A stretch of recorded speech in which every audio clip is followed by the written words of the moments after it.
welcome to Author's Note. Don't listen. My name is Cass. And my name is Tease. And I'm Panda. And you're Panda! If you guys are hearing this, this is a vacation episode. Cass and I are currently on vacation. And don't at me. I'm Sunday chilling. Yeah, either I'm camping or Cass is doing his whatever I do. Northeast adventure. But shh, okay. Don't dox me. Bleep that out, I guess. If you're in the northern part of the country, I might be near you. Which country? I will not disclose. Anyways, this is a episode that we are doing with our good pal Panda, and Panda has done some editing for us in the past, as well as been a guest before. So, Panda, what have you consumed media-wise lately? Anything new? Well, not necessarily new, but I rewatched Fooly Cooly for the first time since I was like a teen. So that was fun. Yeah, it was great. My friend Lily came to visit for her birthday, so we watched all of Fooly Cooly split over 2 nights. Lily wanted to watch it all in one night, but I'm a sleepy bitch, so it was 2 nights. I know that about just like you. Tease. Tease knows this about me. Panda's even worse. I've seen Panda fall asleep standing up, essentially. Yeah. Oh my gosh. That's powerful. Well, also, the last time that Tease and I hung out in person was the weekend I got married, and that was a very busy weekend. Why would you be busy or stressed or tired during your wedding? Right? I cannot imagine why. Wait, what have you guys been up to? What have you been watching? I haven't watched anything. I've been getting into Bjork this week. I saw. I am shocked. I love Bjork, and I am shocked that you have not been a Bjork fan this whole time. I know. It's kind of funny. There's a lot of things that just don't exist in my repertoire because I just spent all of my childhood. I was an only child, so I didn't have older siblings or anything like that. So my mom would pretty much only watch kids movies with me type deal. So I just kind of missed out on a lot of things, and I spent a lot of time on Neopets. So I never really got exposure to some random ass shit. And one of those was Bjork. And I was like, that's it. I'm finally going to listen to Bjork this week. And I did. And I have. And you know what? It's kind of fun. I'm digging it. What are your feelings on Bjork's iconic swan dress? I have to look at it. Give me a second. Look it up. I need everybody's opinion on this. Okay. I've seen it before, but I'm gonna look it up too, just to let's all You know what? refresh it in our brain. I respect it. It's the same energy as puppy purses, which I love. So, I really like the swan dress. I think it's really fun. It's actually beautiful, prettier than I remembered it being. Yeah. I like the head it. is a little goofy because it's Yeah. it's not hyper realistic. Mm-hmm. But somebody made that I don't want anyone to go and make a dress out of a real swan, but in a painting or something. Mm-hmm. It's so delightful. I like it. It's the perfect amount of camp and kitsch that I love. I'm here for it. I am pro Bjork's swan dress. I haven't really watched or read anything this week. I've just been working, and then I will allow myself to play Final Fantasy. So that's where I'm at. I finished Stormblood, which means nothing to either of you, but it means everything to me. Happy for you. Panda, I know you've been on the podcast before, but would you like to just kind of take the stage for a moment and introduce yourself? Tell the audience a little bit about you. Well, I'm a podcaster and all about Panda around town. I do a podcast with Tease. I also, like Tease, spent most of my formative childhood years on neopet.com. That's how we met. That's how Tease and I met, was on tumblr.com in the Neopets fan community. Oh, I didn't know that. Yeah. And I just have, I'm not going to, the listeners already know what this episode is about because they saw the title, but I've been a lifelong fan of the property that I basically bullied my way onto this podcast to talk about. You did not. I'm so excited about this topic. I'm so glad that you're so excited. I hope that you're both ready to hear a bunch of words that mean absolutely nothing. Or they do mean things, but they'll mean nothing to you. And they mean everything to me. They mean nothing to me. I have never read a Warrior Cats book, ever. Yeah, so Panda's going to take us through the incredible world of the theology of Warrior Cats, and I remember, I don't know if I completed the first one. It's in that like murky period of my childhood where I don't remember too much. But I do know that I have exposure to warriors and did read at least the beginning of the first one. Because I do remember the term kitty pet just like emblazoned into my brain. Yes, I wrote most of this outline with my personal kitty pets either on my lap or next to me, or having to entertain one of them with a ribbon toy so that he wouldn't jump up and knock the refrigerator magnets off of my fridge. Is a kitty pet just a little kitty that lives in your house? Yeah! Wow! Bass is my kitty pet! See, you're already doing great. Bass is your kitty pet, and you're her two-leg. Wow! We're gonna... I don't know what that means. I've got a list of terms in my outline that I will introduce you all to. Thank God, thank Warrior you. Cats looking at anything like a biped and featherless, two-leg. Yep. Naked. Yep. You also are on Imagine Me and Utena and the Yes, Comics podcast, correct? I am. Yeah. The Imagine Me and Utena was my first podcast, and I'm still doing it. That's about the anime of one Kunihiko Ikahara, the bastard man who... Our all-sworn enemy. My sworn enemy who ruins my life every time he opens his mouth. He's the David Lynch of anime, really and truly. That's a good way to put it. Yeah, I think he is. And actually, like, a lot more gay, which is nice. Yeah. The comics podcast is also where if you want to hear more about the Warriors book series specifically, like, I'm going to be talking about mostly world building in this episode. I'm not going to be going into any of the, like, the plot of the books, except to, like, snark about something that is an example of whatever I'm talking about. For the most part, I'm not going to be detailing any plot stuff. So if you want to hear more about that, there's an episode that I did with the comics podcast about this, and where I talked about this intro and the first book in the Warrior Cat series in a little more detail. I cribbed a bunch of the beginner notes for this from what I did when I was doing that episode. If people want to find more of those podcasts, where can they find them at? Well, Imagine Me and Utena is UtenaCast on Twitter. The Comics Podcast is at Comics Podcast. Fresh Podcast Market is at Fresh Pod Market. And Hell yeah.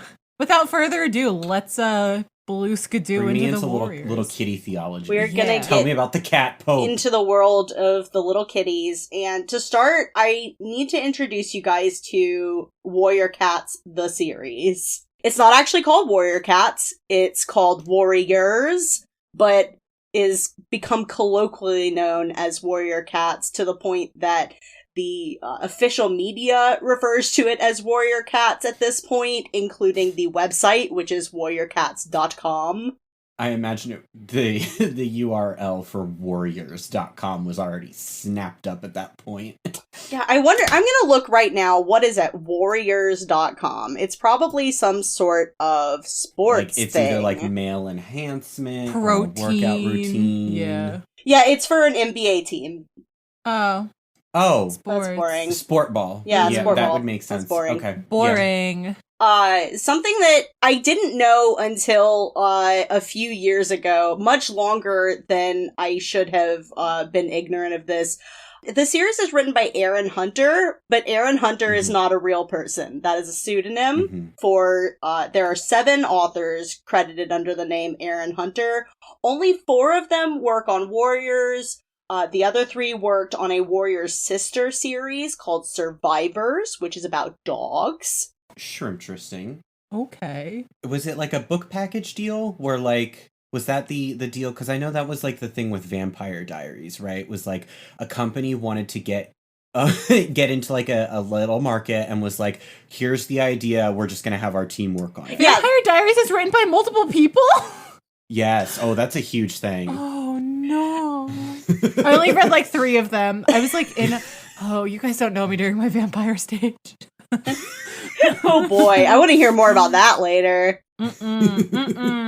No. Yeah, this was a concept that HarperCollins came up with and then just approached Victoria Holmes, who is basically like the architect of the Warrior series. They approached her to work on it, and she was kind of like, okay.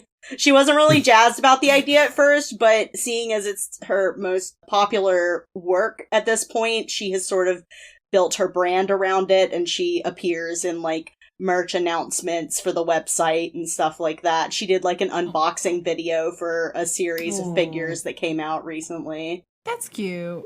Yeah. The authors are referred to as the Aarons online, which I think is kind of cute. They're like Voltron. Yeah, basically. One of them actually got fired recently for being a TERF. No. Yeah. Her name was Jillian She's dead. Yeah, she's dead now. Dead. Her name is Jillian Phillip, and she actually only worked on 2 of the books in the Survivors series. She never worked on Warriors, and she was fired in July of 2020. One of the Aarons has fallen.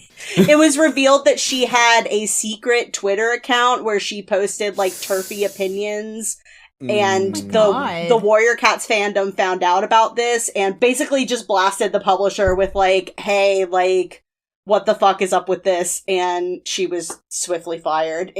There was very little fanfare. Like, good. It became a thing, and then suddenly she just got the boot.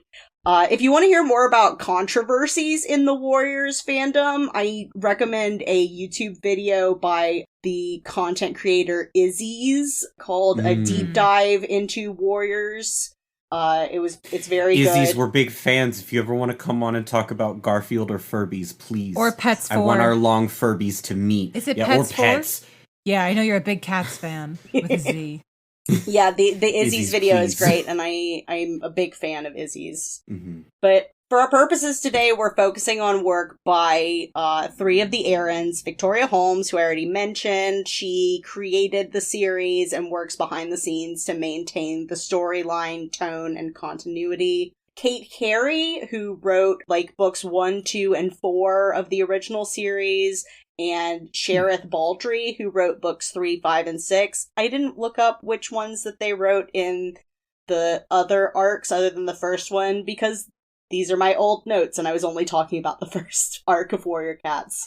Perfectly fine. You're doing amazing. So what is Warriors? What is a cat? What is a cat? We just don't know. What are these furry little friends who live in our homes that we see every day? I'm sorry, but can you imagine walking into the woods and you see an entire clan of cats in, like, vicious warfare? How terrifying that would be. Imagine you walk into the woods and find, like, a bunch of cats that have made, like, a big area into their home, and one of them is just sitting atop a pile of bones. You know, normal things. Oh my god. Normal cat stuff. Normal cat stuff. I don't even like going in like the woods at all. If I were to see that, it'd be over. Oh, and the cat sitting atop the pile of bones has a collar which features teeth of various other like cats and other animals that he has somehow managed to like stab into the collar. That's my cat Sona. That's my cat Sona. This is a fan favorite character named Scourge that I'm referring to, who is a villain in the first arc of Warrior Cats. Misunderstood. You and the rest of the internet, dude. It is a juvenile fantasy series about the lives and adventures of different groups of feral cats. The first books came out in 2003. I was 10 years old, the perfect age to get into a juvenile fantasy series about cats, as a child that loved cats to a weird degree, frankly. The series is divided into arcs, and each arc has 6 books. I think that it's kind of neat how it's, like, so neatly divided. It helps me keep track of how many arcs I've actually read, which I will elaborate on more farther down this list. Wait, so there's more than 36 books. There's like 80 books. What the fuck? There's like so many books. That's what you get when there's like 7 writers. There's like so many books. They are still going. Warrior Cats is going right now. They're about to release a new book, or maybe just release a new book. Wow. My God. The Aarons and Mary Pope Osborne. Get it, ladies. Naruto wishes. There are 7 arcs of Warrior Cats. The 7th arc started in 2019 and is currently ongoing. In addition to the main story arcs, there are 13 standalone books. These usually take place in between books or focus on a character the main story wasn't currently following. Because it's got sort of a, like, third-person limited point of view, but it'll sometimes switch which third person it's following around. Usually it's a cat from ThunderClan because ThunderClan has protagonist syndrome, but we'll get into more of that later. There are so many... Hold on. I'm so sorry to interrupt you. Tease, don't move. The way Tease is in their camera, their light bulbs above their head make them look like Shrek. I'm taking a screenshot. Yes! Absolutely incredible. I love it. Wow. Let me just drop this one in the chat really quick. Please. Oh, jeez. Oh my God. That's really good. It's me, I'm Shrek. Please continue, I'm sorry. No, that is a really good reason to have to stop. Thank you. There are so many fucking characters in this book series. They're like... If you had to put a number to it. God, no, I literally couldn't. Like, there are like hundreds of characters, and each clan has like so many characters. I have so many cat names in my fucking brain. Like, I could tell you whichever one of these is, like, off the top of my head without even thinking about it. Now, we did have to delay recording by like So a minute many. or two because we later found out Panda was constructing a pyramid of their warriors plushes. Yes, and them. frankly, it was worth it, I think. Yeah, it is. It's a really pleasant view. It soothes me, but also threatens me. Well, yeah, sometimes I, like, will see them out of the corner of my eye when I'm leaving my office, and it kind of spooks me a little bit. I think it's a real cat, and I think that one of my cats has gotten into my office. Because even though this is a warrior cats zone, this is not a kitty pet zone. The cats are not allowed in my office. No, they're not. 2 responsible individuals. I just let Eskel roam free and feral. They're also not he's allowed here. in your bathroom. Hi, buddy. Well, yeah. Panda's cats are exiled from the bathroom. Panda's cats are exiled from the kitchen counter. Everywhere. Well, I mean, that doesn't stop them from getting on the kitchen counter. No, that's true. I mean, Vass's too. As a kid, I read all of the Prophecies Begin, which is the first set of warrior books, and the first couple books of the second arc, The New Prophecy. I still own the entire first series in hardcover. My notes say they're in storage somewhere, but actually recently I did, while I was going through some of my storage, I found them and took a picture, and I posted that on Twitter. Starting in 2019, I started a reread of the series via audiobook. The audiobooks are very good. I, for years, would just kind of occasionally, like, search the audiobook store, and I would be like, Warriors, Aaron Hunter, just like once every couple of years, and then finally my search was rewarded, and they've been putting out the Warrior Cats books since 2018. Panda writes. Probably, yes, Panda writes, really and truly. My reread began in earnest in 2020, during which I read almost all of the first 6 books of the Prophecies Begin. Now, why 2020? What happened in 2020 that you would want to, revisit something comforting? I can't think of anything. Understand. That it was just chosen at random. That was just, I had the impulse and I went with it. Since the beginning of 2021, I've read all 6 books of The New Prophecy, and I'm currently on the penultimate book of The Power of 3, which is the arc after The New Prophecy. I tried to finish The Power of 3 before this recording, but it just was not happening. I still have like half of the penultimate book and the entire last book to listen to. It's okay. But I tried. Okay. That's what matters. I'm sorry for all the Warriors diehards who I'm sure are listening to this podcast. Because my own scope of knowledge, I will not be specifically touching on much past The Power of 3 because I just have not read the books. Give me a break. There's like 80 goddamn books. I have it on good authority that most of the fandom hasn't actually read all of the books either. It's generally agreed upon that the series takes a pretty decent dip in quality after, like, the third or fourth arc, and most of the fan community just sort of survives on, like, their own headcanons or creating fan characters. Like Harold Potter. Yes, like Harold Potter. This is not the last time Harold Potter will come up in this episode. You know, our friend, Harold Potter. Never heard of him. I don't know him. Content made by TERFs doesn't exist. Sorry, please continue. But Poopus Pansis. Another important note, I do not have any sort of presence in the Warrior Cats fandom. The extent of my involvement in Warriors fandom was when I RP'd Warrior Cats on Neopets.com when I was a child. For more information on that, listen to the Fresh Podcast Market, where I talked about it one time. I don't even remember what episode that was, but it's the episode titled Role-Playing Warrior Cats on Neopets.com. Fuck yeah, nice. So it should be pretty easy to find. I do occasionally dip into Warriors tags on Tumblr, and I follow exactly one Warrior Cats blog on Tumblr, but since I'm not even halfway through the series, this is how I end up finding out spoilers, like who the father of the three is, which is stupid, and I hate it. Leafpool and Mothwing forever. This means nothing to you, of course. This is for the listeners.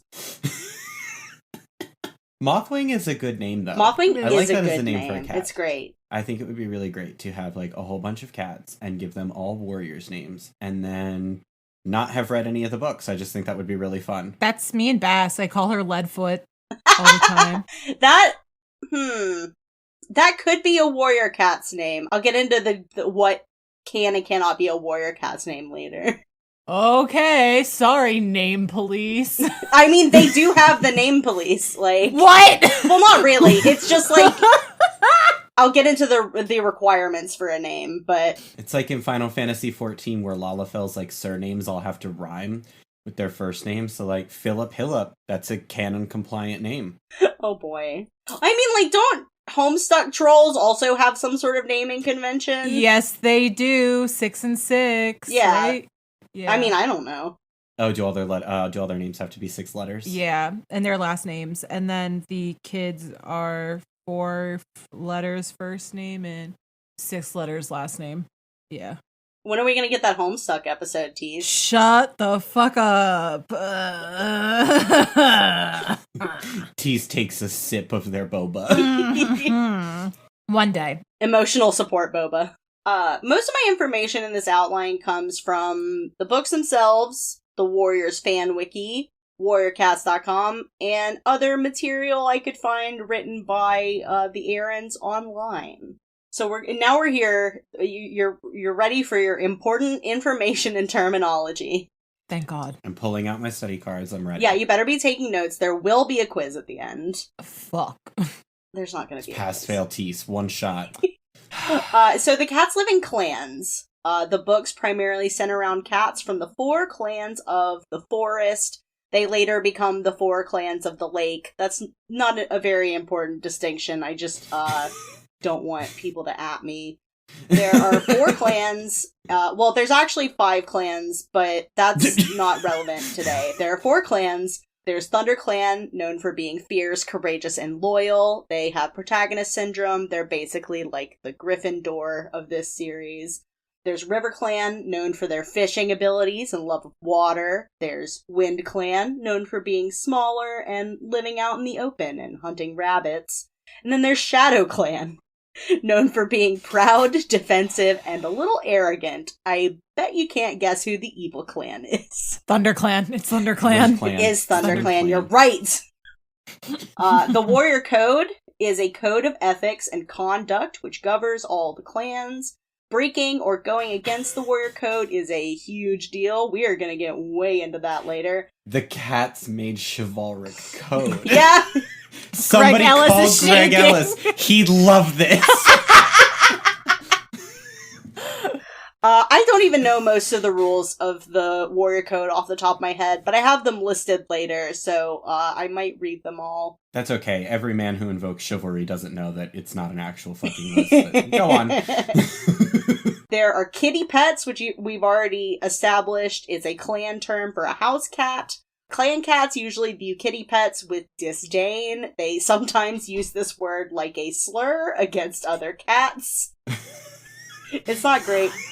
Oh my god. Kitty pets are the 1% of the Warriors world. The main character of the series starts off as a kitty pet, and he meets some clan cats out in the woods, and they're like, hey, if you don't want to get your balls chopped off, you could come join our group and hunt your own prey and sleep out in the cold, I guess. And he's like, that sounds great. I have a question. Yeah, I would love to hear your question. Where do barn cats fit into this? There are barn cats. There are barn cats? Yeah. But are they kitty pets? They're kind of a middle ground. They're undercover cops. There are barn cats, and they're not seen as, like... Did you call them cops? No. I said they're undercover cops. Oh, that's really funny. No, because barn cats don't really... Because they're not as coddled as house cats, and the only thing is, like, they get their food from humans, and even then, like... The barn cats that you see in the series mostly hunt their own food from, like, the rats that live in the barn, so they didn't have to worry about human food. I'm sorry, I'm losing it at the concept of, like, I provide my cat, him, things which are him, free healthcare, free housing, free food, and the Society of Cats looks upon this and they're like, disgusting. Literally! These cats are fucking libertarians. Literally, they're like, kitty pet food is gross. You live a coddled life with your humans, your two legs, and you don't have the honor and strength and courage of a forest cat. You didn't get your leg ripped off and have to drag yourself across the forest. Literally, yeah. Sit in a pile of poop for 3 days before people found you. Disgusting. Yeah. Revolting. Oh, God. Two-leg is the clan cat term for humans. Cats will use cat terms for two legs, such as referring to their kids as two-leg kits, their skin as hairless pelts, and calling their homes two-leg nests. Impeccable. They have their own naming conventions, which I've alluded to previously. Kit is the suffix given to a cat when they are born. For example, holly kit, cloud kit, or berry kit. When they become an apprentice, they are given the suffix of paw, such as holly paw, cloud paw, berry paw. My favorite HBO show, Berry Paw. When they complete their apprentice training and become a full warrior, they're given, like, their warrior name, which warrior cat names can include any two words that a cat could conceivably know, which is why I wasn't sure about Leadfoot, because I don't know if they would know what lead is. Yeah, cats hold pencils all the time. Don't you know that? Number two, pencils are made with graphite, you yeah, fool. And I know that, but that never stopped me from being afraid of lead poisoning. Do the cats know that? No, I don't think so. Yes, they do. They do. Or my cat has listened to some Led Zeppelin, so it would be straight. Well, I think the question, right, isn't, as somebody who doesn't know this series, my questioning would come in with the term foot, right? Because it's like, wouldn't she more conceivably be named, like, Lead Paw, if that were the deal? I mean, yeah. They do have the word foot, so, yeah, I don't know. Cats. You know, Cats. I don't have any explanation for that. You got me there, guy. This is my kitty pet, Leadfoot. She was born in a dumpster, so she has her warrior name. Please don't appropriate cat language. Bass was born in a dumpster. She has a Christian name and a warrior cat name now. If she was born in a dumpster, she would probably be considered a loner. Those are cats that don't have two legs and don't live in a barn.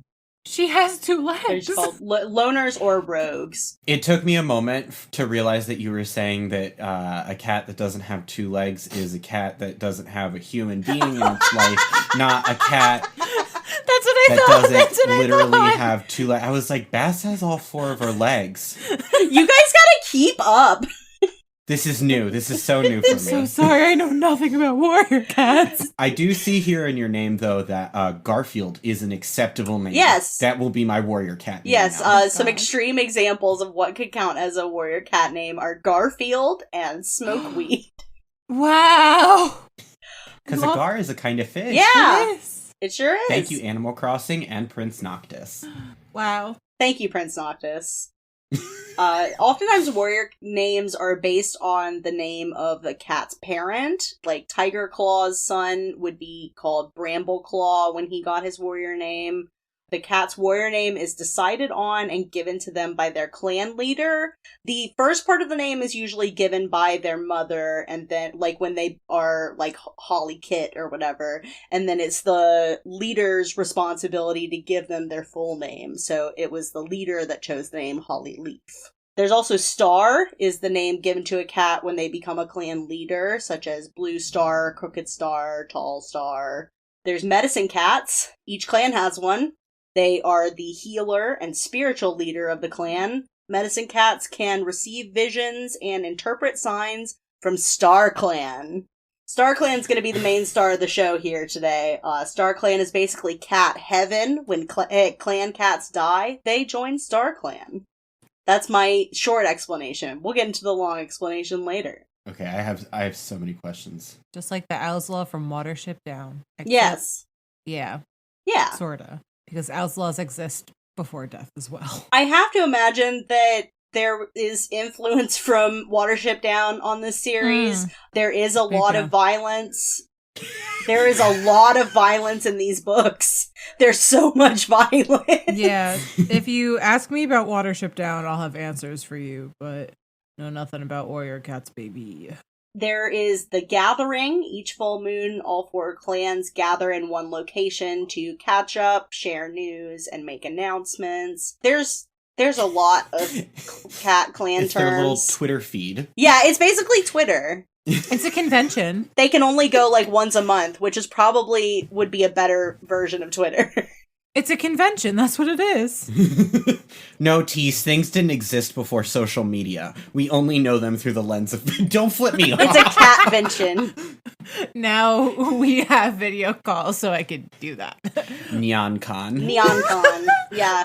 The gathering is basically NeonCon. Wait, it's the I don't Jellicle like the Ball! It's the Jellicle Ball! Please, thank Well- you, because I'm sitting here like NeonCon sounds too much like non-con. Oh, I didn't even think of that. Jellicle cats and Jellicle. Are warriors Jellicles?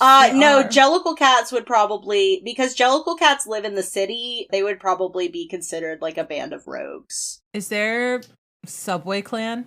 Or Bodega Clan? Bodega Clan? I know that Tease, our mutual friend Abby, has a group of cats that live outside her apartment, and she calls them Gremlin Clan. Wow, I love that for them. Food Cart Clan, Subway Clan, Above Ground Train Clan, West Hudson Clan.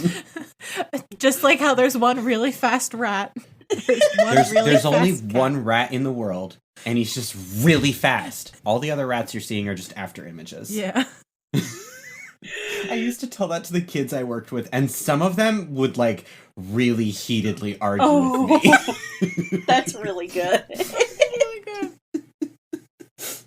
Children are a blessing upon this earth. It's really true. There are a lot of things I could have put in this glossary section, but a lot of it isn't really relevant. This is just a taste. There are so many cat-specific words for things. There's cat-specific words for basically everything. I love that. Panda. Yes. What do these cats believe in? That's the reason we're here today, is to talk about what these cats believe. They believe in the Warrior Code. The rules themselves were developed as the series went along. This does not come as a surprise if you know anything about this series. Until the Code of the Clans, the third of a series of Warriors Field Guide supplementary books, the writers had not even written all of the rules for the Warrior Code down. The Code of the Clans wasn't published until 2009. So there's like a 7-year, or I don't know how math works, a 6-year period between when the first book came out and when they actually wrote down all of the rules. And they basically just, they would add rules as like it was needed for the story. I think that's understandable. I feel that. And the fact that this is like a package book thing, and like there's multiple people working on it. Yeah. Like, this is a time before Slack, before Discord. They didn't have this isn't a TV show. They didn't have a Bible to go by. No. Yeah. No Skype. No Skype. They did not have George R. R. Martin slowly running the show. No, they just had Victoria Holmes. Although these books have been compared to Game of Thrones for children. I'm not saying that because I don't give a shit about Game of Thrones, but that was a sentiment I saw a lot while I was doing research for this. So here's the code. I'm gonna read you guys the code. How do you make politics interesting for children? Just make it animals. Yes, exactly. That's the only way I would have cared about it. So here's the code. Defend your clan, even with your life. You may have friendship with cats from other clans, but your loyalty must remain to your clan, as one day you may meet them in battle. Don't like that. This includes inter-clan romantic relationships, even though it happens fucking constantly, because these cats are messy. I have opinions on that. We will talk more about it later. Don't hunt or trespass on another clan's territory. Elders, queens are mother cats. Sick or injured cats and kits must be fed before apprentices and warriors. Even if a cat is hunting prey on their territory, if the prey animal crosses the clan boundary, it is considered prey stealing to cross the boundary and keep hunting it. This is the source of a lot of conflict throughout the series. There's so many stupid border skirmishes that are so fucking annoying. These cats are terrible little monarchists. They really are. Unless they have permission, apprentices may not eat until they have hunted to feed the elders. Prey is killed only to be eaten. You give thanks to StarClan for its life. A kit must be 6 moons old in order to become an apprentice. This is so that there aren't, like... There is a subplot in the first run of books where, like, one of the clans is trying to train apprentices too young, and so they are going against the warrior code because StarClan does not want you trying to train cats for battle until they are, like, of a proper developmental age. At least the 3rd grader. Yeah, you gotta be at least a 3rd grader before you can go to war. You have to be a 3rd grader. You can't be a kindergartner. You gotta be a 3rd grader. Yep.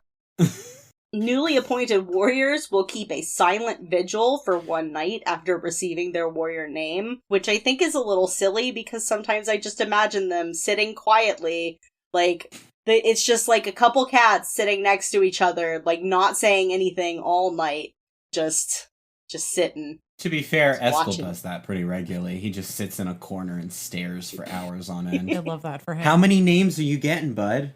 Wow, so special. So proud of you. So proud of him. So good. So talented. So talented. Eskel Star. Eskel's in every Eskel Star! Eskel Star! And Cass, you're his deputy. I'm his deputy? Yeah, deputy is like the second in command for... Wow. For the clan. Eskel really is in charge. Oh, he doesn't want to be held. Goodbye, my son. I love you. Goodbye. Speaking of deputies, a cat cannot be made deputy without having mentored at least one apprentice. The deputy will become clan leader when the clan leader dies, retires, or is exiled. Oh! After the death, retirement, promotion to a leader status, or exile of the deputy, the new deputy must be chosen before Moon High. A lot of people don't like this rule because they think it leads to the clans rushing decisions to name a deputy. God forbid the cats be hasty in their political appointments. Right? Yeah, like, most of the time they have, like, the clan leader will have an idea of who they want to be deputy anyway, so, like, that doesn't really ever end up being a problem, except for the one time when it does become a problem, because that's how everything works in this series. You don't write 80 books without coming up with new and fun ways for shit to go wrong with the warrior code. That's just how fiction in general works, though. It's like, this thing has totally been fine until it isn't. Everything changed when Tiger Clan attacked. No. Is that even a real clan? Well, Kind of. There's like they have like the clan cats have like these ancient mythical stories of like Tiger Clan and Lion Clan and Jaguar Clan. Oh, Cheetah Clan. Oh my god, those cats must have orange balls in Cheetah Clan. Oh, speaking of balls, there was a controversy within the Warrior Cats fandom where like there was a... Does it relate to transness? No, actually. Okay, thank God. There was a controversy where there was like somebody making animated music videos for Warrior Cats is super common. And especially multi-animator projects because... I have seen them. Yeah. It's not like an anime where you can take clips and edit them to a song. You have to manufacture the clips to put to song. So it's a lot easier. Stealing scenes from Milo and Otis. It's a lot easier to have a bunch of different people draw it or animate with customized Littlest Pet Shop toys. But there was a multi-animator project that came out a couple years ago, and one of the artists in their section drew balls on one of the cats. Like, not even like My Neighbor Totoro cat bus kind of Yeah, deal. like it was literally like Ghibli cat balls. Like it was just like there was just a little three little three on under their butthole. Little truck nut. Yeah, just a little truck nut. And this apparently caused like a big controversy, even though it is literally textually accurate because they specifically do not get neutered or spayed in these books. And specifically, there's no ear clipping like happening in Warriors. Not by humans. It would be by another cat, probably, if you get your ear torn off, which happens. This girl right here is Brightheart, and she has part of her ear torn off. I don't know how well you can see that. She also has a Rest in peace, Queen. big gash on her face because she got mauled by a dog. It was awful. Oh. Yeah, it's very sad. Back to the Warrior Code. A gathering of all 4 clans is held at the full moon during a truce that lasts for the night. There shall be no fighting amongst the clans at this time. Boundaries must be checked and marked daily. They mark their territory all around the territory. With piss. It's not said, but yes, with piss. Well, technically, isn't it a separate thing from piss when cats spray to mark their territory? It's like a different gland or something. Like a musk. Mm-hmm. Yeah, but in addition to checking boundaries, you must challenge all trespassing cats, which I hate this rule because it's very frustrating. They always take a fight first, ask questions later approach to a cat being on another clan's territory. Just like the American South. Yes, literally. They're immediately defensive and assume all trespassing cats are doing so with ill intent, when like 9 times out of 10, that's not the case. Well, if your cat's a protagonist, if not, there's like a 50-50 chance that they're up to some bullshit if they're on your clan property. No warrior can neglect a kit in pain or danger, even if the kit is from a different clan. This is usually used to establish that a cat is bad news if they, like, ignore a kit that is in pain or in danger. It's like the cat equivalent of a villain kicking a puppy. I mean, little kittens are just like, especially really young kittens, are just these little jelly beans. Just like, little how can you ignore babies. that? Little naked mole rats. They really are. The word of the clan leader is the warrior code. That is never that's never a problem ever. No, never. Certainly not. An honorable warrior does not need to kill other cats in order to win their battles unless they are outside the warrior code or if it is necessary for self-defense. Some people take this to mean that it is okay to kill a cat if they are not a clan cat. I think that what this is supposed to mean is, like, if a cat is doing something outside the warrior code, or, like, they're majorly fucking up, it's okay to kill them. I don't know if that's better, but it sounds less awful, maybe. I'm not sure. How many children with a vicious hyperfixation latched onto these books, got this supplementary material, and was like, I'm gonna live by the warrior code now. And it's like, little Jimmy, no. You can't. Little Jimmy, the cats are the villains. He's Jimmy Claw, obviously. You just gotta let Jimmy Claw live his life in Jimmy Clan. Jimmy Star. Jimmy Star! A warrior rejects the soft life of a kitty pet. How could you? Yeah, fuck free healthcare. Yeah. That's like you saying, no, That's I will never sleep on a waterbed. Like, who wants to not sleep on a waterbed? I hate it. I hate these little cats. Well, if you're a cat, it's a very different experience sleeping on a waterbed, Tease. Get your Especially if you have balls claws. chopped off and sleep in the little kitty penthouse. I'll give you treats. See, this is why I didn't read The Warrior Cats when I was a kid, because I would have been pissed. I'd be like, God damn. I had a friend that tried to read the first Warrior Cats book and got to the part where they were like, hey, main character, if you don't come and join our clan, your humans are gonna chop your balls off. And my friend was like, I don't like this because it's anti-neutering, and just didn't read the rest of the book. You know what? I mean, they're Very good point. Right, honestly. Yeah.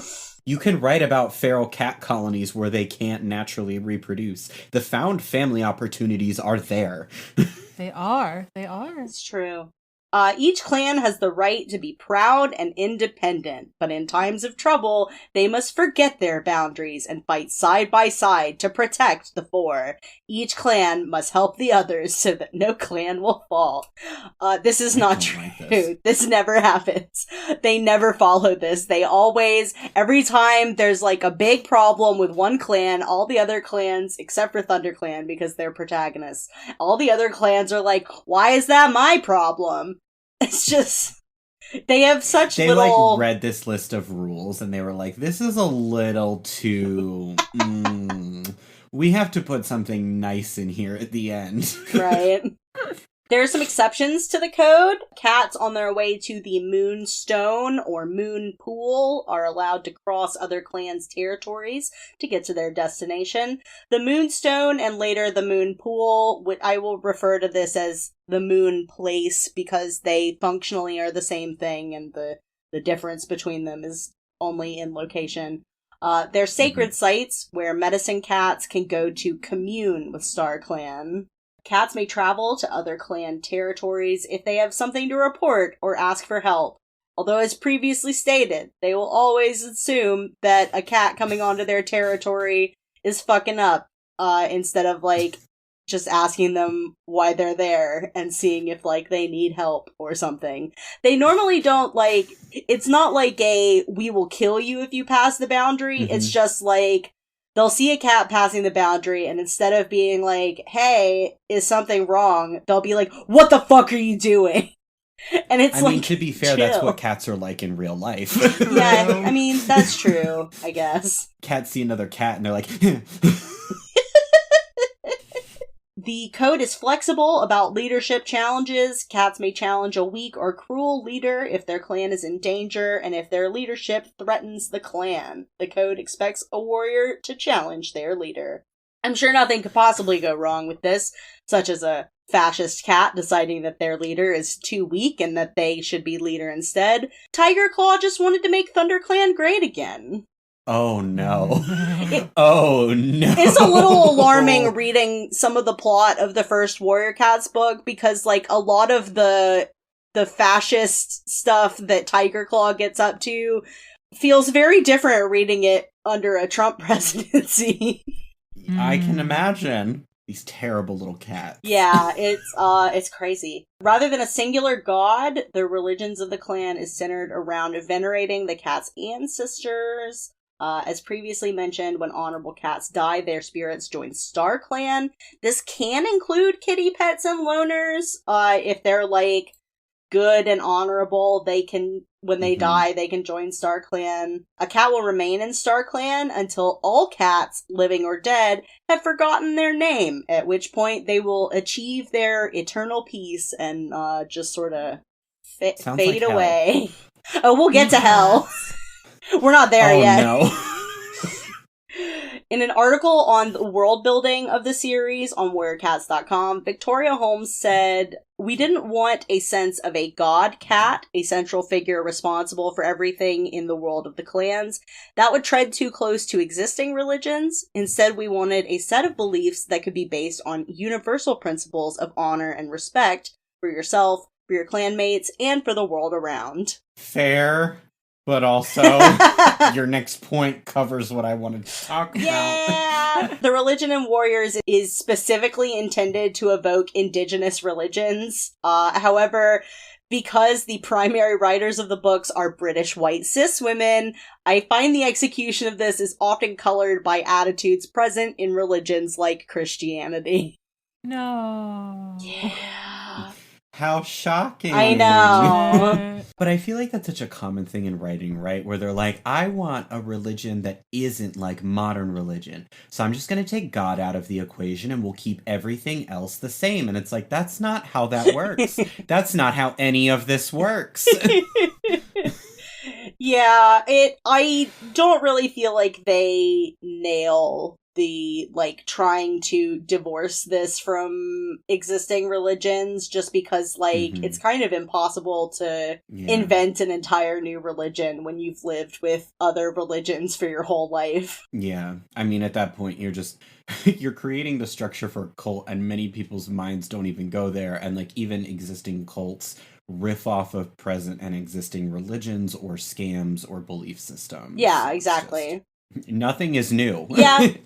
Basically, StarClan's just a bunch of dead cat spirits chilling in the afterlife. Just like Jedi. Cats in StarClan exist at whatever age the cat was happiest. So, like, there's some characters that were not at their happiest until they were very old. So when they are seen in StarClan by, like, medicine cats or whatever, they appear at, like, their old age, or... That's beautiful! Yeah! Mm-hmm. It's also an excuse to use the whatever version of the cat the readers are most familiar with, instead of, like, taking the old cat and making them young again. Yeah. Makes sense. Yeah. They will no longer age past whatever point they exist in StarClan, and StarClan has no hierarchy because it contains cats from various ranks from all the clans. Good for them. Yeah, good for them. Go to heaven. Reject modernity. Embrace tradition. Be a feral, funky little baby. Basically it, yes. The extent of StarClan's power and even its responsibilities to the clans are never specifically defined within canon. This makes sense from a writing perspective because it gives the Erins the flexibility to do different things as it fits for each story. Unfortunately, this also leads to a lot of inconsistency with the way StarClan is portrayed. Typically, they are omniscient and able to impart visions, prophecies, omens, signs in nature. Sometimes they can give cats special powers. Sometimes they can give cats a second chance at life. Sometimes things are completely out of their control. It's basically up to whoever's writing the book at the time. StarClan only has jurisdiction concerning clan cats. There are cats that live in non-clan societies, such as the Tribe of Rushing Water. More on them later. Clan cats have a lot of ceremonies. These ceremonies are overseen by StarClan. There are specific rites spoken at ceremonies, and if a ceremony is done incorrectly, there's a risk of angering StarClan, which is like the basis for like all of this is like you don't want to make StarClan mad. But I'm not going to complain about StarClan yet. We're not there yet. I have a question. Yes, T. Is this just the plot of The Village? Like a little bit? Go beyond the forest. Yeah. A little bit. Damn. I hadn't thought about that. Night M. Shyamalan. Got your ass. Sometimes you'll see me tweet something like, let all cats old enough to catch their own prey gather beneath the high rock, which is how leaders will start like a clan meeting, or they'll call everyone together for like a naming ceremony or something. They say it exactly like that each time. Yeah, that's basically the rundown on StarClan.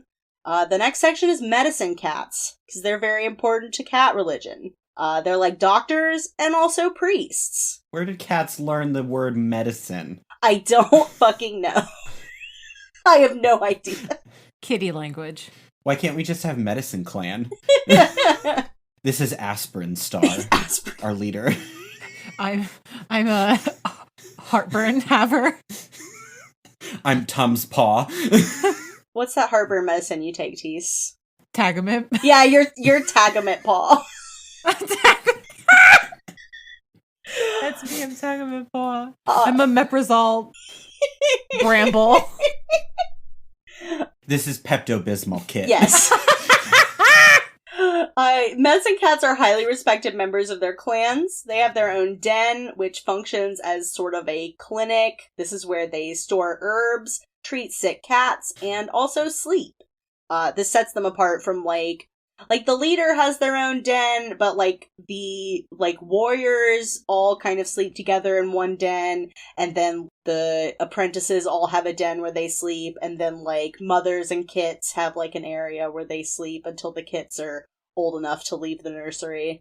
The healing that medicine cats do their work with various herbs. They pick these herbs from area within their territory, then dry them out so they can be stored for much longer than fresh. Much like humans do. The advancement of these little creatures. Right? The Aarons got their information on the healing herbs cats use from The Complete Herbal by Nicholas Culpeper, an herbalist and physician from the 1600s. That's a book that you can buy on Amazon, right now. Their biggest healing tasks of the medicine cats are treating diseases and preventing outbreaks, patching up wounded cats after battle, and assisting with the birth of kits. Every half moon, medicine cats and their apprentices make a pilgrimage to the moon place. When a new leader is chosen, their medicine cat will accompany them on a trip to the moon place, where they will receive their 9 lives and leader name. Did I mention leaders have 9 lives? Jesus As Christ. opposed to the rest of the cats who only get 1? Yes. Really? That's fucked. Yes. These terrible little monarchists. The fucking I need to talk to these 1%. cats about their socioeconomic stances. This means that leaders can be killed 8 times before they die for real. It's technically possible for a leader to be so injured that they lose more than 1 life at a time. There's one specific instance where a cat is injured so badly that it takes all 9 of his lives at once. Oh my god. I mean, okay, I'm thinking about that in the respect of when when you're able, somebody codes, right? And you use the defibrillator and you're able to get a heartbeat back and then they go again. And it's that can happen. Yeah. So why can't it happen? Who's coding with the cats? Who's using the defibrillator? They die and their spirit goes to StarClan for a minute, and then StarClan's you've just used up 1 of your lives. Go have fun. And then they go back to their body. And do they bury the cat bodies? It's the equivalent of a cat not being able to decide whether they want to go in or out, so they keep going back and forth. Oh my god. StarClan's no, pick one. Stop it. I'm not actually sure if they bury the bodies. I think that they do, but I can't specifically think of. I know they take care. They take care of the bodies in some way, but I don't know exactly what it is that they do. I know they have there's a whole ritual when a cat dies, they put the body in the middle of the clan clearing, and all the cats will come and share tongues with them one last time to say their goodbyes. What do you mean by share tongues? It's when cats lick them when they lick each other. Shared tongue sounds more like making out. Like bathing each other. Like cats do. Tease, you're making some fuckboy gestures up there. Share tongues does not sound like licking or cleaning one another. I just was sticking out my tongue huh? Because if I'm sharing my tongue, I'm offering my tongue to somebody else, ostensibly for their use. I don't so it's that. I don't like that term. Yeah, I don't know why it's Cats, called. reevaluate your language. I don't know why it's called sharing tongues, but that's what it's called.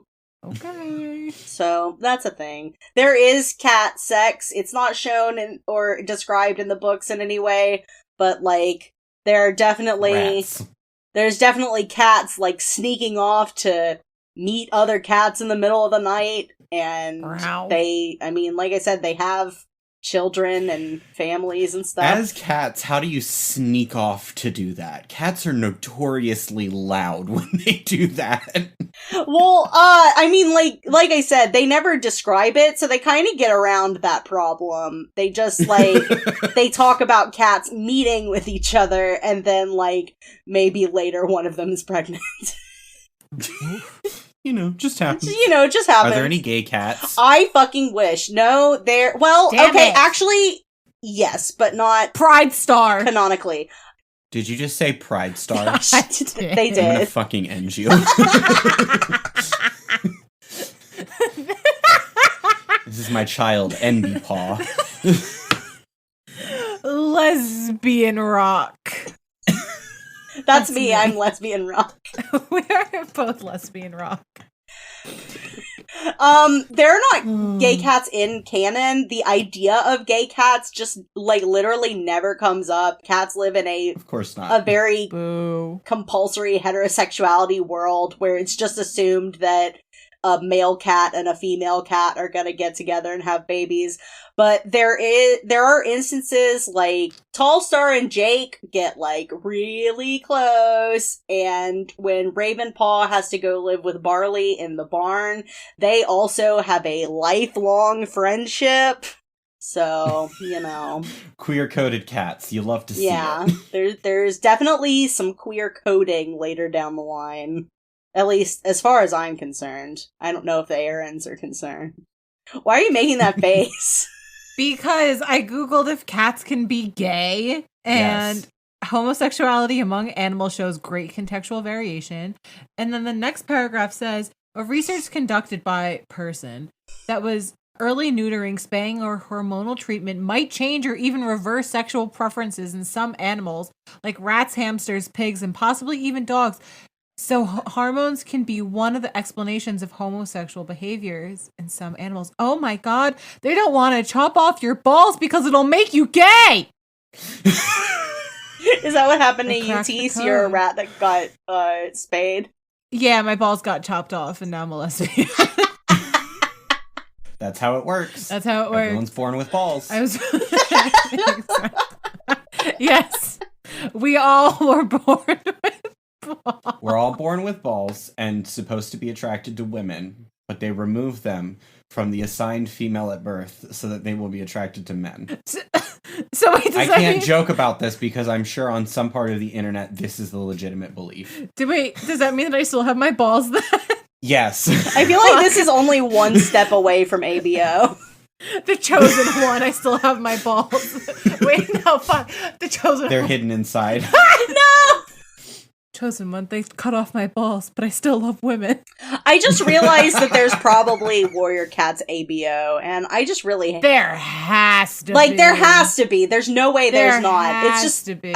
It's never occurred to me before this moment. Okay, more than that, though, I need to now do a deep dive into Warrior Cats fanfiction to see how they handle the barbed penis. Oh, God. Oh, God. I've never... Panda, please continue with your notes. I've never read Not Safe for Work Warrior Cats fanfiction, so I have I have no knowledge on that front. So back to medicine cats. Like monks or nuns, medicine cats are forbidden from taking a mate or having kits. This makes sense on a certain level because you don't want to risk certain attachments clouding a medicine cat's judgment. It usually results in a lot of medicine cat angst. This is a running problem for medicine cats. They can have friendships still, though, and friendships can cloud you. Fuck that. I don't like cat society. That's actually, I have a section at the very end about my beefs with the Warrior Code and StarClan, and one of the things that I hate is, like, they could also be clouded by friendship, or, like, their sibling and parent relationships. Like, why is it just mates and kits? It's bullshit. In other words, if you're a medicine cat, you're gay. Well, that's why. It's at least you're celibate. I wish they were gay. The Mothwing and Leafpool ship that I mentioned earlier is two medicine cats that I wish had gone on to just be gay together, but the Aarons are too cowardly to listen to me. You in particular. Me specifically.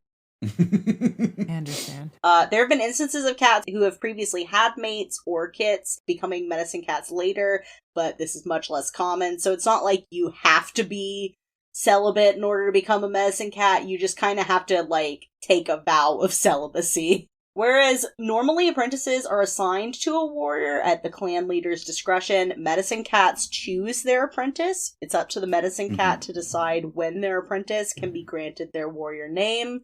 Apprentice medicine cats are technically apprentices until the death of their mentor, even after receiving their warrior name. Getting their warrior name just means that they've, like, completed their medicine cat training, but they're still technically an apprentice. That sucks. Yeah, medicine cat training so takes bad. way longer than standard warrior training, which is how... Just like med school. Yeah. Yeah. It's how Hollyleaf and Lion Blaze got their warrior names, and then J-Paw, their brother, had to be J-Paw for, like, 2 more books because he's a medicine cat apprentice. More often than not, medicine cats are my favorite characters. This does not include the previously mentioned J-Paw, who's a little shit, who I don't like. Yeah, Panda, I just want you to know I love this very much. I'm Thank you so much. I'm so glad, because I also love this very much. Warrior cat, hell!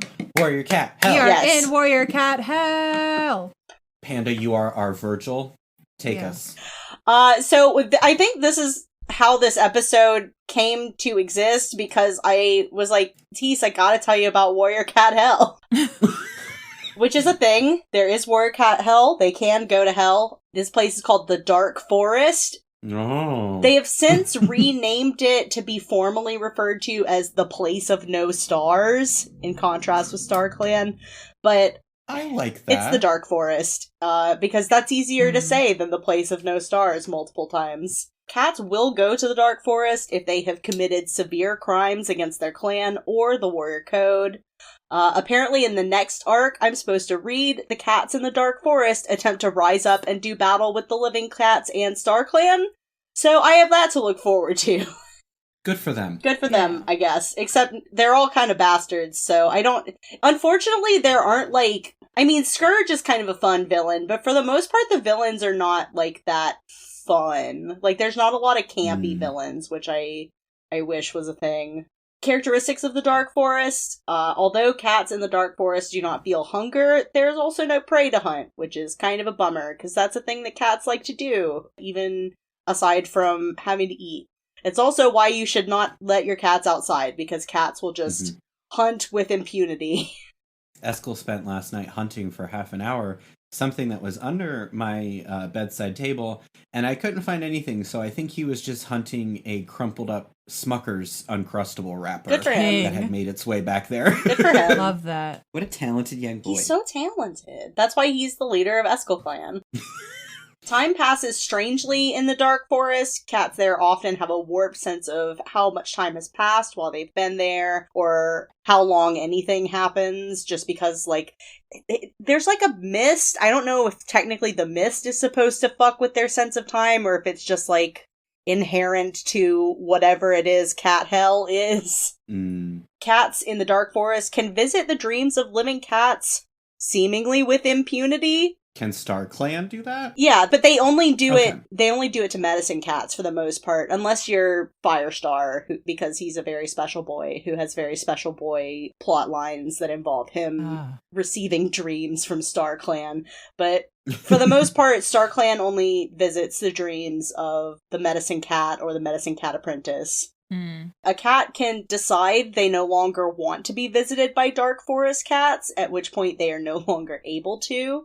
If you get hurt in the Dark Forest, you get hurt in real life. So if you get into a fight with a cat in the Dark Forest in your dreams, when you wake up, you will still have that scratch on your shoulder. Oh, that's cool as hell. That's kind of cool. I'm here for that. And usually cats of the Dark Forest will visit living cats with the intent of tempting or tricking them into doing bad things, breaking the warrior code, stuff like that. Evil. Doing evil. StarClan cats can visit the Dark Forest as needed, but risk being trapped there if they become lost or confused. Unlike StarClan, which accepts loners and kitty pets, only clan cats who die can go to the Dark Forest. So even as I previously mentioned, Scourge, who is a villain cat, when he dies, he is not in the Dark Forest. Further reason to be a kitty pet, though. Not only do you get the free food, and the free healthcare, and the free housing, you literally cannot go to hell. Damn. Yeah, basically. Kitty pets know no sins, baby. Look at him. Free of sin. Just licking his own asshole. Eskel, free of sin. Alabaster, free of sin. Mr. Ditto? No. Maybe some sin. Ditto has a little bit of sin, and then Buster has a lot of sin. I was going to say Bustafer Jones, a ton of Mr. Gun Bustafer Jones has a lot of sin. I respect His that. name is Gun. No, Gun as, Bustafer. it's like, okay, so it's Bustafer Jones, but also Gunbuster, like the anime. So it's Gun Bustafer Jones. I enjoy that. That's very fun. Very whimsical. Something that I think is fun and whimsical is cat atheists, which exist in this book series. Okay. They really are libertarians. One of the first things Victoria Holmes wanted to do after establishing StarClan was explore the idea of an atheist cat. This resulted in Cloudtail, Firestar's nephew, who was born a kitty pet, brought into ThunderClan as a kit, and managed to be a good and loyal warrior despite never really believing in StarClan as anything more than, like, a metaphor or a myth. But Does he get visited? That's not atheism, though, then. Well, no, I mean, like, just... he thinks that, he's like, yeah, like, we're supposed to follow the warrior code, and, like, StarClan is a thing that people believe in, but, like, I don't think it's real. I think this is just what they tell kits to keep them in line, basically. Okay. Alright. I'll accept it. I guess. It was important to Holmes that Cloudtail's lack of belief not be a moral judgment on his character, but rather that he be defined by his actions. So the fact that he doesn't believe in StarClan doesn't mean that he's, like, bad or evil in any way. He just doesn't believe in StarClan. Good. Good job, Holmes. Yeah! This also resulted in Mothwing, a RiverClan medicine cat whose mother was a loner, and she secretly does not believe in StarClan. Despite not believing in, and thus not being able to commune with StarClan, Mothwing is shown to be a good medicine cat to her clan and her eventual apprentice. So I think it's interesting that, like, StarClan allows someone to have this important spiritual leader role, even though she doesn't believe, even though, like, so much of this is centered around, like, if you don't obey the will of StarClan, the StarClan's gonna be mad at you and shit's gonna be bad or whatever. That's really interesting. I can't believe the Aarons were like, yeah, you don't have to believe in cat gods, but you can't be gay. Like, well, it was 2003. Yeah, well, gay people existed the whole entire time they we had did. humans. Yeah, no, you just weren't allowed to put them in children's books. That's also not getting into the racist overtones of some of the choice of language here with, like, Shadow Clan and Cat Hell. God, yeah. Literally being the Dark Forest. Yeah. Oy. Yeah, you're right. I think the inclusion of atheists is interesting because as far as the written canon goes, StarClan does exist and is real. Like 100%. You can make the argument that because the books are from the perspective of clan cats, they are unreliable narrators, and thus, of course, they think StarClan is real. But there's not really any evidence to indicate that that's the case. Like, as far as the books are concerned, StarClan is a real thing, and each book will have a prologue section, and oftentimes the prologue will be a conversation between two cats of StarClan or something. So, like StarClan unequivocally exists within this book series. In fact, as far as the books go, not only is StarClan real, but basically all cat religions are equally valid and seem to coexist in some capacity. The extent of this is unclear, as far as I can recall. I really like that, though. I think that's super interesting when you do have, like, a fantasy world that is, like, here are real physical embodiments that people address as gods, and, like, some people still don't believe in them. And, like, granted, this is a series for children, but children's books can still interrogate some, like, really lofty concepts like that. Aaron's free idea. Take it. Maybe you already have. I don't know. I don't read your books. No idea what they did in the dog series. Or there's also a series about bears that I forgot to mention that I think is called... I remember that, yeah. The Seekers... What? I don't remember. But yeah, there's also a bear. Where are the horse books? Where are the horse books? They're being made by horse exists? girls. Pony Pals exists already. My Little Pony exists. And Pony Pals is good. No. Okay, first of all, Screw you. there are many horse there are books. tons. I'm talking about one specifically in this universe. Oh, yeah, I wish. Y'all ever read Guardians of Gahul? Yeah. No. Yeah, I did.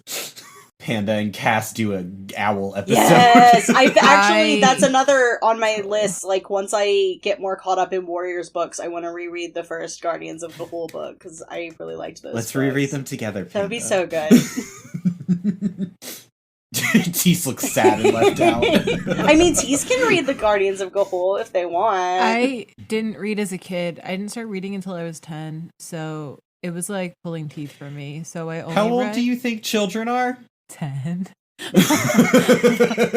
But like I read, like, when it came to like big chapter books like this, I ended up reading stuff that wasn't difficult kind of deal because I had such trouble reading as a kid. So I read a lot of Magic Treehouse books. Ooh, Hell love the yeah. Magic Treehouse. So I'm a really big Magic Treehouse fan. And then I read like 1 or 2 Pony Pal books. And I was really into the Sisters Grimm series, which came out like when I was in middle school. Never heard but of I kinda this. read Vaguely remember that title. I read them on the sly because like I knew I was too old for them already, but I was really into them. So like I was constantly like only reading them at home. And I actually read all of them except the last one, because by the time the last one came out, I was like a senior in high school and I was like, I can't do this to myself. Tease But revisits the Sisters Grimm. they're good. They're fun. I'm really surprised there isn't a bigger push for using dyslexia-friendly fonts for children's books. Yeah, actually. But like, not to go on a side note, but like Sisters Grimm actually talked about like addiction, which I thought was really cool. Ooh. Like they talk about how if you use magic, there's the risk of something called the touch, and how if you abuse magic items, you become addicted to its power to the point where it actually kills you. Ooh. And one of the sisters in it was forming the touch, so she physically had to stop using magic at like the age of 12 because they knew like it would eventually kill her if she kept doing it. So like her only other sister. Yeah. So like stuff like, so I really enjoyed them. They were fun. Cool. But I also read the Children of the Lamp series, but I only read like 2 out of those books, and those were really cool. Oh. So yeah, I've read some chapter books, but like I never read Warriors, I never read Goosebumps. Yeah, I missed out on some stuff. I mentioned the Tribe of Endless Hunting, or not the Tribe of Endless Hunting. I mentioned the Tribe of Rushing Water, but they're related to the Tribe of Endless Hunting. Okay. So on the topic of all cat religions being equally valid, we have the Tribe of Endless Hunting. This is heaven for the Tribe of Rushing Water. The Tribe of Rushing Water live in a mountain cave called, you guessed it, the Cave of Rushing Water, because it's behind a waterfall. Hell yeah! It's a long way away from where the clan cats live. Damn. So love like that. an hour walk. It's like a several days trip, actually. Oh, like, wow. Okay. Part of the whole second arc of the books involves like a group of clan cats going to the Tribe of Rushing Water for prophecy reasons. It's actually interesting because it's like about a clan prophecy and then also a Tribe of Endless Hunting prophecy. So it's like 2 prophecies in one converging in one storyline. So I think that's Which again lends credence to both of the religions having equal power and validity Yes. to them. That's really cool. Their beliefs are similar to clan cats, but not identical. Unlike clan cats, who have a distinct leader and medicine cat, tribe cats have the teller of pointed stones, also known as stone teller, who acts as both leader and healer. When tribe cats die, they join the Tribe of Endless Hunting. Although StarClan can normally see clan cats anywhere they are in clan territory, once a cat leaves clan territory, their fate is in the hands of whatever celestial group has jurisdiction over the area. So if a clan cat dies while in tribe territory, they're actually able to like go between StarClan and the Tribe of Endless Hunting. I don't really know how that is supposed to like work on a metaphysical level, but like it's there's like evidence of like there is a character in the second arc of books who dies while saving the Tribe of Rushing Water, and when she dies she can go back and forth between StarClan and the Tribe of Endless Hunting. Let's go. Girl boss. Girl boss. It's possible for clan cats and tribe cats to fulfill each other's respective prophecies, as I mentioned earlier. So now that we've got a good foundation on what cats believe, I would like to take a little sidebar here into an attempted moral panic. Yes. In my research for this episode, I discovered that apparently there were Christian parents who objected to warriors. Of course. Although they were wary of the violence in the books, they seemed most concerned about the cat's religious beliefs. This rings true of my own Christian upbringing, which was far less concerned with violent content and more with things that were ungodly, like sexual content or blasphemy. Yeah. There's like so much fucking violence in warrior cats. Like, I know that I said that earlier, but it really like cannot be overstated. Little kitties are mean. They like rip the fur from each other's pelts and like cause wounds, and like they'll like tear holes in each other's ears. There's like some evisceration happening too, isn't there? Yeah, there's like there are cats killing each other in these books. Yeah. Damn. And like cats are not clean fighters. I would rather deal with an angry dog than an angry cat any day, no matter how big the dog is. Yeah. That's a good point. But I mean, like, this is the same thing that seems to happen with all of, like, kids lit and young adult literature. It's never about, like, the actual parts of the book that would, like, maybe be concerning or, like, too much in some context, where it's like, nobody cares in Harry Potter about the child abuse or the anti-Semitism or, like, the really weird gender essentialism. It's that there's magic. And God said no magic. And it's like, well, Karen, maybe there's some other things we should interrogate here. Or like when this was also, I think, the same period of time, right? That like the author of The Golden Compass came out and was like, oh yeah, it's about killing God.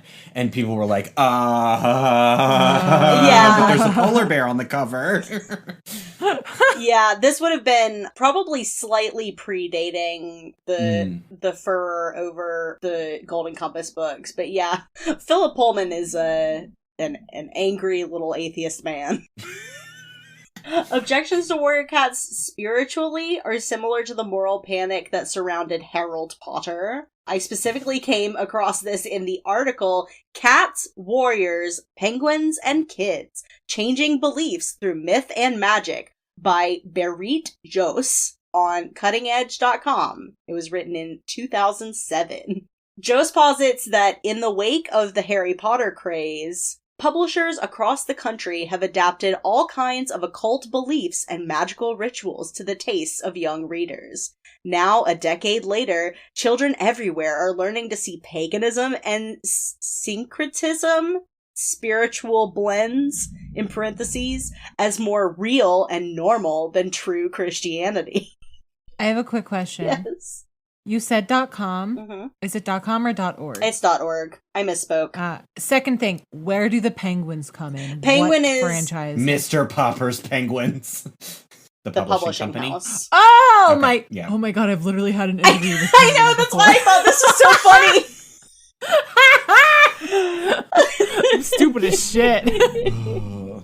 Just characterizes the warrior books as being intentionally deceptive, not only using language similar to terms from Christianity in order to lead kids astray from Christ, but also making the adventures and beliefs of the cats more exciting to kids than those of the Bible.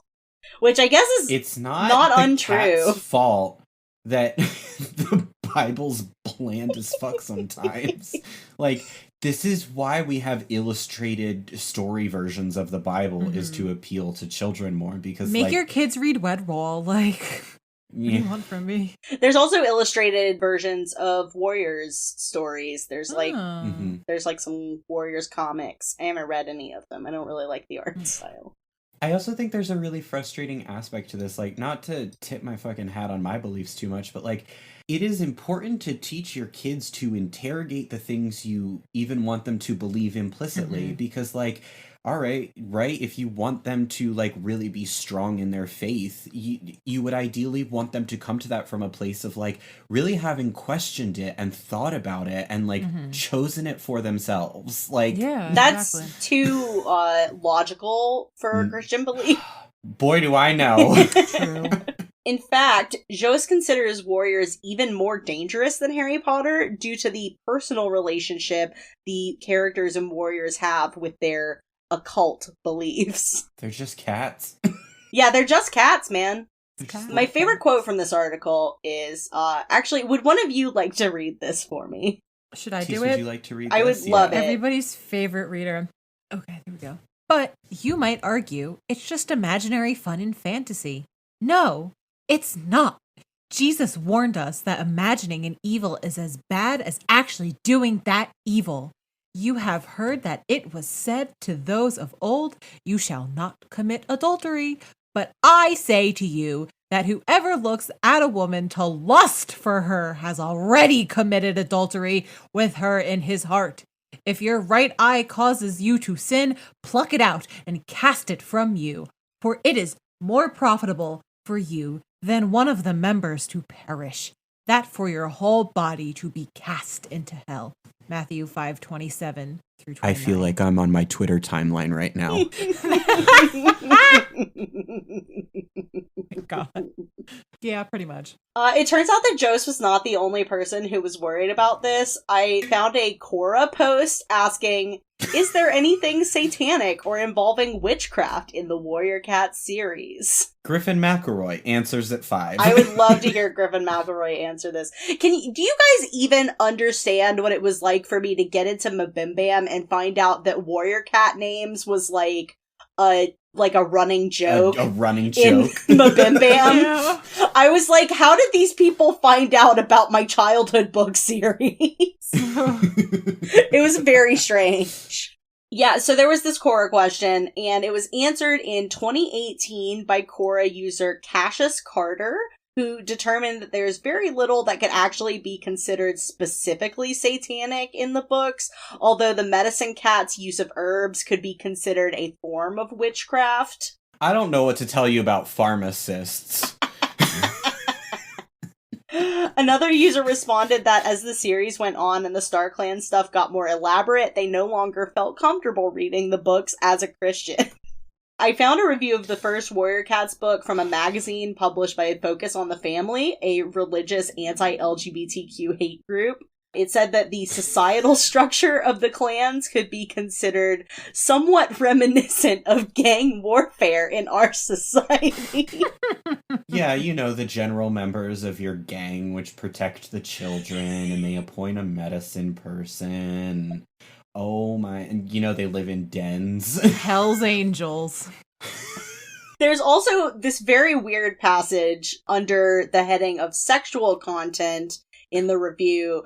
Cass, could you read this for me?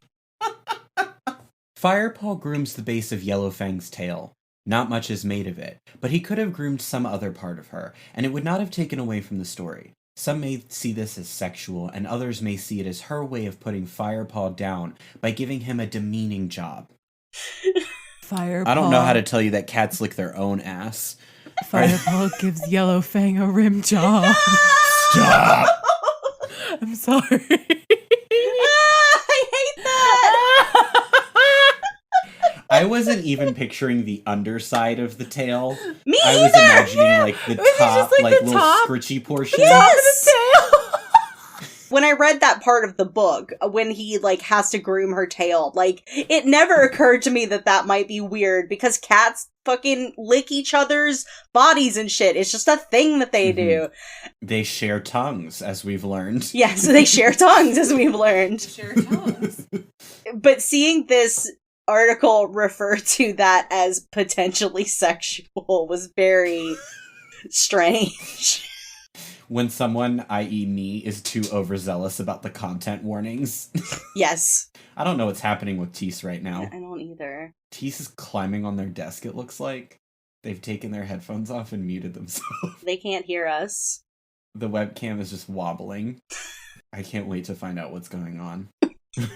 Tease has come down from the desk. They look shocked. Tease is taking a seat. Tease coming down from their desk to shame mankind. Tease is, Sorry. unmuted. What you doing up there? I just realized that my window was open. I was like, oh shit. So it's like, let me fix this really fast. But then when I was getting down, the chair slid. No! Oh, But I'm okay. I'm okay. We almost watched Tease die on camera.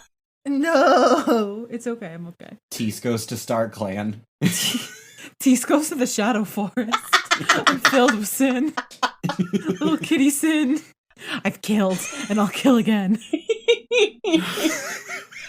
Strangely, killing does not necessarily specifically preclude you from getting into Star Clan. Oh, wow. King War shit. criminals go to heaven too. Yay! You just have to feel really bad about it. If you're a war criminal and you don't feel bad about it, then that's when you go to the Dark Forest. Wow. Don't worry, Nancy Pelosi. You'll go to heaven too. We're all going to heaven. I also found a thread on holyworlds.com, a Christian forum. In this thread, several posters express a love of the Warrior Cat series, but that the StarClan stuff and its increasing presence as the series went on made them like it less and less. Posters refer to StarClan practices as ancestor worship, which I guess, like, it kinda is, but that makes it problematic from a Christian point of view. I use problematic because that was the specific word used in the post, and it's just very funny to see it in that context. Mm-hmm. Several also claimed that their parents either asked or made them stop reading the books at a certain point because of the occultism.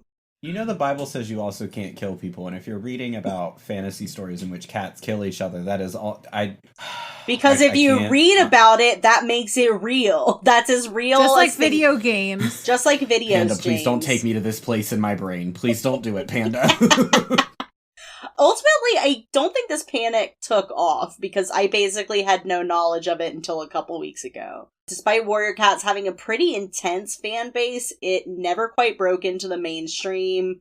They've been trying to get a Warrior Cats movie off the ground for basically forever. There's supposed to be a movie being produced by Alibaba Pictures that was announced in 2016, but... You know, everybody's favorite production studio, Alibaba Pictures. Yeah, right?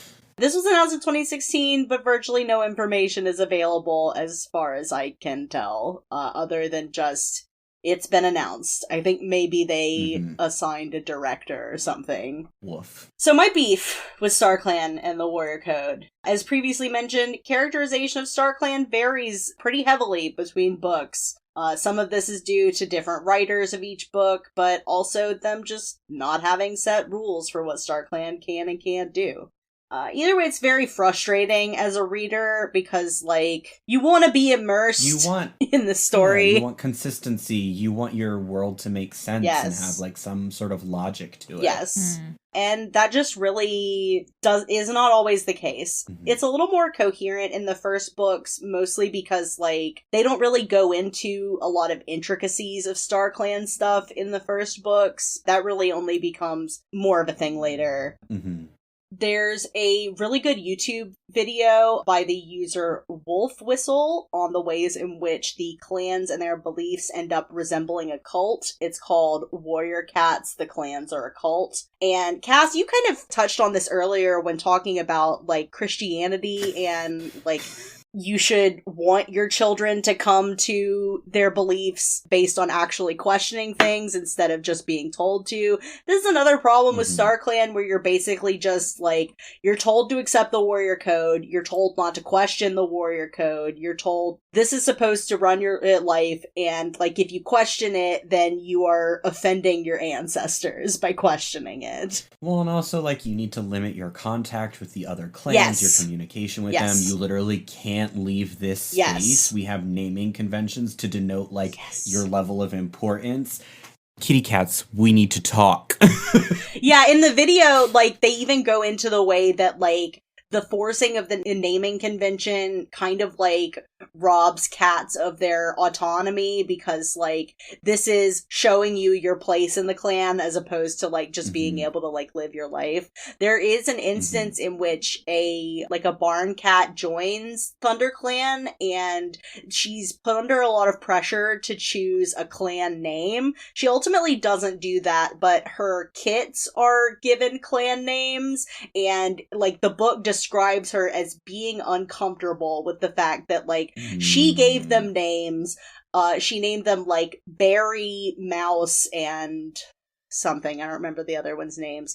But when they joined ThunderClan, they became Berry Kit and Mouse Kit. Rude. Yeah. And, like, all of the other cats kind of, like... Not all of them. Most of ThunderClan accepts Daisy as part of the clan, but, like, there's still several members who kind of, like, sneer at her and the fact that she's, like, not a real warrior because she didn't take a warrior name. Ugh, shut the fuck up. Right. I also think that the warrior code is super fucking dumb.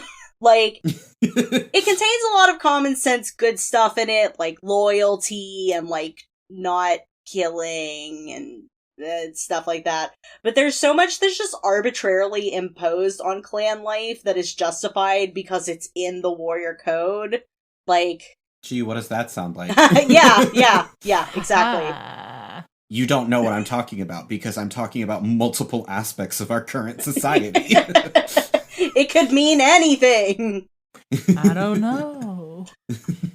One of the biggest things is interclan relationships. It's against the rules, but it happens fucking constantly. There's virtually no celestial punishment for it. Plenty of cats who fall in love outside their clan and even have kits with members of other clans seem to have no trouble getting into StarClan. Except for that one time with Squirrelflight and Leafpool having to face trial in StarClan for their crimes. Their celestial crimes? What did they do? Well, their crimes are earthly crimes, but then, like, they have to face trial in heaven for their earthly crimes. What the fuck were their earthly crimes? What is so important? Going against the warrior code. Bitch, every day I go against the warrior code. You don't see me answering to Kitty God. T says, no gods, no StarClan. Tease, there's no god. We went over this. Fine. Kitty StarClan. Have you learned nothing? Have I taught you nothing today, Tease? The Kitty Council. What the fuck do you want me to call them? I want to know the composition of a cat court. There's actually, I can tell you, That's literally just cat returns. There's the court, essentially, that puts them on trial is 3 former leaders and 3 former medicine cats. Is there the clan jester? No, that's just you, baby. What the fuck? What would be, like, the fun title given to, like, the cat jester? It's not like Paw or Kit. What would it be? Palm? Yes. Ooh. Okay. Tease Palm. Jingle Palm. Yes. It's me. Jingle Palm? I come in. It's my hat made out of little kitty collars with bells still attached to them. That's it. It's cats who literally weren't given, like, breakaway collars, so they're trapped in them forever. There's actually a scene in the first book where, like, when the main character he's rusty at first, but then he when he joins the clan, he becomes Firepaw. Oh. When he first joins the clan, he still has his collar on, and he, like, I guess doesn't know how to get it off, and, like, another cat's making fun of him for it, so they get into a fight, and in the fight, his collar, like, breaks off, and it's, like, a real dramatic moment that signifies, like, him gaining the respect of other members of the clan. Oh my god.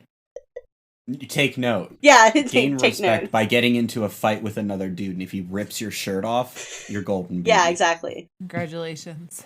But yeah, so, except for, there's no real consequence for bearing kits or having a mate outside your clan, except for that one time with Squirrelflight and Leafpool. Even though they see Ashfur in StarClan, and he literally tried to kill 3 of his clanmates, but I guess he can go to StarClan because he felt sorry. Even though Leafpool was literally destined to have the kits that she did because of the prophecy, so she basically had no choice in the matter and was basically destined to break the warrior code. And even though one of the cats literally putting Squirrelflight on trial was the cat who told her she needed to take in Leafpool's kits in the first place. So there's just a lot of bullshit, guys. This is the experience of being in a Waffle House at 3 a.m. and Panda's in the booth next to me. I've been in that exact situation. That's exactly what it's like. Yeah. I think of that hair every day. Oh, yeah, Tease, you gotta come back and visit me again so we can have more Waffle Please. House adventures. Cass, do you know the story? Do you know the story about how I went to Waffle House for the first time? Did Panda take you? So Panda took me, but when I was in the bathroom, I was like, okay, guys, I gotta pee before we leave. And I was like, it'll be a quick pee. It's 3 a.m. Nobody needs me. I don't need to bring my phone. So I'm in the bathroom and I look down on the floor and there's a very long hair on the floor of the bathroom. And the way that it is placed, it looked like it spelled the word ass. I think about this constantly. I was like, holy shit. I need to take a photo of this. So I'm like washing my hands. I'm like, okay, when I'm done washing my hands, like I'll go grab my phone. I'll take a picture of it. Everybody will believe me. The hand dryer turns on. No. Blows away the hair. No. I literally came out of the bathroom like, guys, you'll never guess what I saw in the bathroom. And then this... It was a sign from StarClan. It was a sign from StarClan. And then the waitress was speaking to me and she had a really big accent and I had no idea what she said. We were like right outside New Orleans when this was happening. It was 3 a.m. I went to work that day. Like, it was like Teese's 4 a.m. It was like Teese's 3 a.m. at that point. And like, by the time we got there and we had our midnight sleepy time tea, it was like 5 a.m. Tease time and 4 a.m. Panda time. I was fucked up. Yeah, it was good times. Oh, God. Think about that hair every day of my life. Every day. That was my sign. From when StarClan puts me on trial, they're going to show me that exact moment. The only real reason that inter-clan relationships should be against the rules is because it can cause conflict. But it only causes conflict because the cats assume the worst of cats from other clans. If it keeps happening, and it keeps causing pain and suffering for clan cats, they should try and devise some sort of compromise. Because it's clearly not going to stop just because the warrior code says so. Like, this keeps happening. I'm told that it is less of a problem in later books, but I haven't gotten there yet. So, as far as I'm concerned, it's just like inter-clan relationships every fucking other book, I guess. It's less of a problem in other books because they're like, we've done it too often. We can't do it anymore. It's the same way with medicine cats having families. Any justification about medicine cats having attachment to mates or kits could apply to them having friends as well, which, Cass, you mentioned this earlier, and it's, I mean, yeah, it makes no fucking sense. Like, they have other attachments within the clan. Like, why is it specifically you can't get married and you can't have babies? Foolish. It's very dumb. There's gotta be a better way. I don't know what that way is. I'm not an author. So that's all I've got. This was fantastic. I feel changed. I hope this has been an enlightening experience and that you remember this for the rest of your life. Panda, I will. If you were a warrior cat, what would your warrior cat name be? Or I guess what would the Darling Boys warrior cat name? Well, I can tell you what my warrior cat name would be because I, in order to join the Warrior Cats website, you don't pick a username, they, like, randomly generate you one, and so mine is, Lizard Face. Yes! With, like, a bunch of numbers after it. I love that for you. Congratulations. So I'm Lizard Face. I love that. I want to be Frog Star. You would be Frog Star, definitely. Okay. And I'm Jester Palm. Perfect. This is it. Welcome to Frog Clan. Welcome to Frog Clan. And Eskel is our Eskel Star. Eskel, come here, buddy. Eskel Clan and Eskel Star. Yeah. Wow. Oh, wow. And Bass is Leadfoot. What a beautiful baby. I know. I love him. Oh my goodness. Eskel, we love you. I love you, Wesky. Panda, thank you so much for joining us. This was absolutely delightful, and I feel like a more rounded individual. I feel like I'm ready to really go on a kitty evangelical journey. I feel like there's Kitty Mecca. There's one other thing I need to tell you guys, and that is there is I guess you could call it a film series on YouTube, where someone has painstakingly adapted a few of the Warrior Cats books into little films that they have made using customized Littlest Pet Shop figures. Oh, okay. Wow. You've given us a bit of a list of videos, so I will include. Yes, all of those I will gather the box links for below. these videos and I will put them in the chat. Definitely. They will be in the episode description for everybody's listening and viewing leisure. God. Thank you so much for allowing me to talk about these cats. Thank you for sharing this, you. because I love this. If people want to find more of you, where can they find you at, Panda? They can find me on the bad website, twitter.com, at mpandanata. I'm not going to spell it for you. Just, like, search your heart, look to the wind, and StarClan will give you the spelling of my Twitter name. Panda is 1 out of the 20 people who we follow on the podcast Yeah. account. Just go through that. Yeah, That's just go probably through that. easier. That's the easiest way to find them. Yeah. I also do other podcasts, but I already talked about those. Yeah. If you really enjoyed the episode, maybe, consider sharing it with a friend. Tell somebody who's a real cat enthusiast about this episode. Maybe listen to it with them. It's a super big help whenever you guys share us with people or you leave us reviews. It helps other people find the show, which is really amazing. We do a bonus episode every month on our Patreon for listeners $5 and up, and supporters $1 and up also get to help vote on special episodes that we come out with once a month as well. We are on Ko-fi as well. If you want to just hit us up with a one-time donation, we're on both those platforms at Authors Note Pod. And if you want to find information about contacting us or where else we are on the internet, you can find that at authorsnotepod.com. My name is Cass, and you can find me pretty much everywhere on the internet at Valhethella. That's VALHETHELLA. Tease, if people want to find more of you, where can they find you? You can find me at Vicunia, that's VICUNAD. You could also find me on the Fresh Podcast Market, which is a podcast that I host with Panda. It's a real podcast about fake podcasts. Sure is. If you liked our theme music, that was by James Wyulo, and you could follow him on Bandcamp under James Y. Cass, who did our cover art? Our cover art is done by the wonderful Nyaliest. You can find her on Twitter at Nyaliest. It's NYALLIEST. She posts lots of pictures of her very cute cats. Mostly Junie. Pretty much exclusively Junie. Love you, Junie.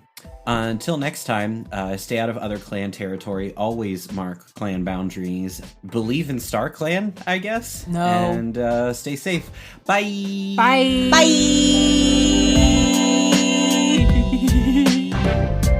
Fuck StarClan and fuck ThunderClan.